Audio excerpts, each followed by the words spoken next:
All right, today we're talking about the Federal Reserve.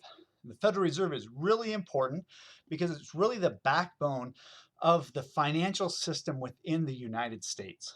And so as we talk historically of what the country was like before the Federal Reserve and how it's impacted the country today is going to be a night and day difference. So let's talk about the Federal Reserve. So banking panics were very common throughout the 1800s. So remember, before the Civil War, we call this the free banking era. There wasn't a national bank. There wasn't a lot of regulation in banking. And after the Civil War, there was the independent treasury, but there wasn't a national banking system. And the reason why this is important is bank panics happened regularly. And bank panics were very challenging because once one started, it was very hard to get them to stop. And so the other thing that was very challenging at this time period is the monetary policy of the United States. So the United States was on the gold standard. This meant that for every dollar in circulation, there had to be a dollar's worth of gold in a vault in Fort Knox. And so therefore, when the US wanted to increase the money supply, it was not possible with the gold standard. And so in the late 1800s, it became a very big challenge because there was so much expansion west and the population was growing so much, but the amount of money in the economy did not increase. And this was a very big challenge. And so this is where you get the book Wizard of Oz, was written as an allegory criticizing the gold standard within the United States. And so a national banking system was not prevalent at this time, and it became a very big challenge to operate the financial system of the United States. When we think about these bank panics, in the movie It's a Wonderful Life, there's a wonderful depiction of what a bank panic is. So George Bailey, played by Jimmy Stewart, is the owner of this bank. Google this, bank panic, Wonderful Life, watch the whole scene. But what happens is people try to pull their money out of the bank. There's this fear that the banks won't have money. And so as a result, they begin to try to pull their money out of the bank. He's about ready to go on his honeymoon. He has $2,000 for his honeymoon. And he comes in and he uses that as a liquidity boost to help people get their money so they don't close their accounts. But the problem is if too many people pulled their money out of the bank, then banks wouldn't have money and they would actually shut down. And when a bank would shut down, when a bank would go out of business, it meant that everybody who had put deposits in the bank to save, that money was gone. And that was the big devastation. And so many people feared about putting money into the banks. And so when we have these bank panics, it was a very large issue. And these bank panics happen about every 20 years. The bank panic of 1907 was very interesting in that this was mostly in New York City to start, and it was a massive failure. And so New York City put a self-imposed bank holiday, meaning that banks couldn't be open. And if banks are open, then people can't come and withdraw their money from the bank. This was done to try to keep banks open.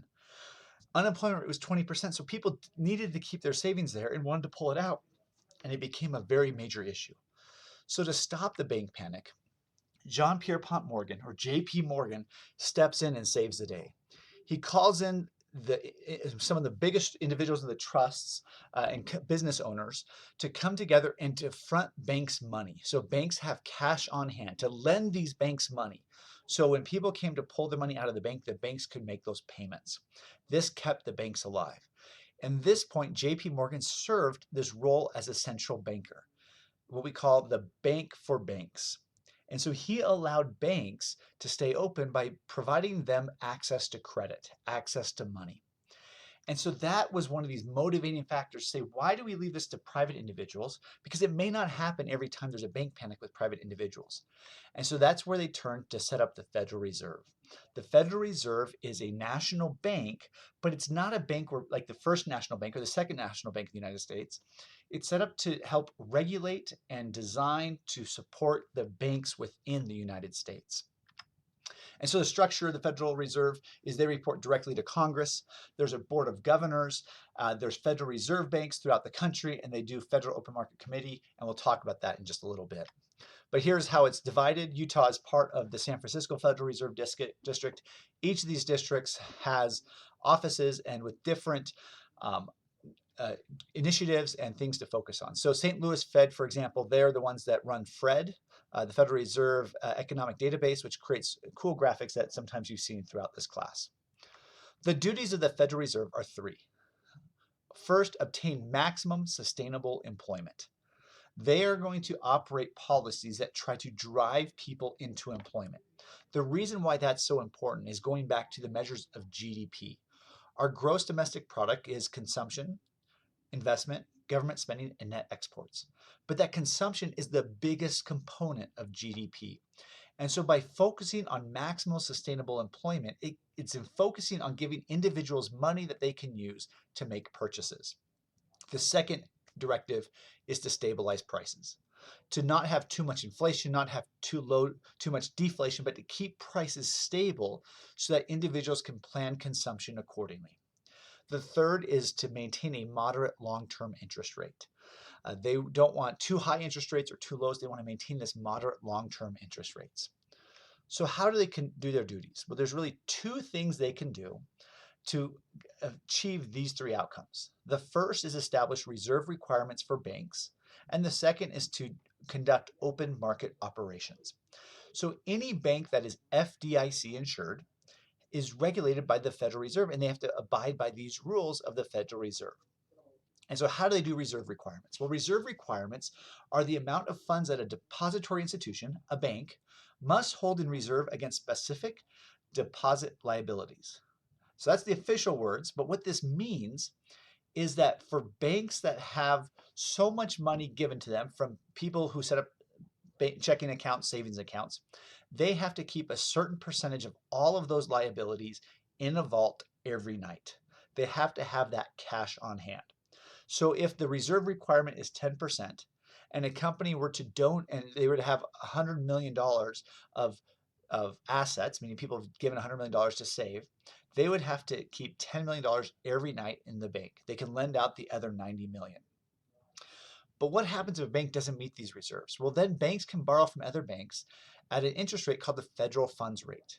And that is, some banks might say, I'm willing to lend out all of my money and just borrow enough off this federal funds rate because the federal funds rate might be lower than the interest rates I can achieve from other loans. And so that's where the reserve requirements, so the Federal Reserve will set reserve requirements to require banks to keep money in the vaults, but they'll also target the federal funds rate to try to encourage some banks to lend out money at times and other times not lend out money. The other thing they can do is open market operations. And so this is where we talk about expansionary monetary policy. So this is, we had these graphics before, now we're going to talk specifically how does the Federal Reserve do this. So if they want to expand the monetary policy, which we say is stimulate the economy, the Fed will buy government securities in the bond market, meaning that they will buy bonds, which injects money into the economy because they purchase these bonds. Those people who had the bonds now have a bunch of money and it circulates through the economy. Money becomes part of funds that commercial banks hold at the Fed and the funds they can use. So by having much money, it then can reduce the interest rates, which encourages people to take out loans. And so this is the way in which they try to do it. This three-step process is to inject money into the economy, which drives down interest rates. And people then will take out more, companies and people will take out more loans. The other way is contractionary monetary policy. The Fed will sell securities, meaning they'll give out pieces of paper and take money out of the economy. As a result, banks have less money to lend, and with less money, interest rates go up.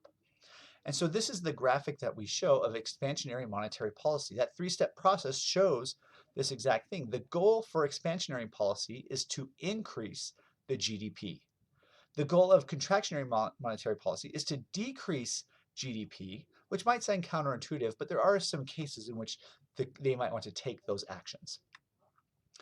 So what did the Fed do 100 years ago? Well, one of the biggest things they did was they eliminated the gold standard. Much of Europe had already done this, but the gold standard makes it so you can't conduct monetary policy. And so this, by getting rid of the gold standard, it allows the Fed to be able to use open market operations to stimulate the economy. So who leads the Fed today? Well, today it's Jerome Powell. He leads the Federal Reserve, and he follows Janet Yellen, who was the former Federal Reserve, and now she's the Secretary of the Treasury. But every 6 months, the Federal Reserve comes out with a report about what they're doing. So back in October 30th, 2019, the Federal Reserve was going to cut interest rates for the third time since July, going from 1.75% to 1.5%. That was their goal.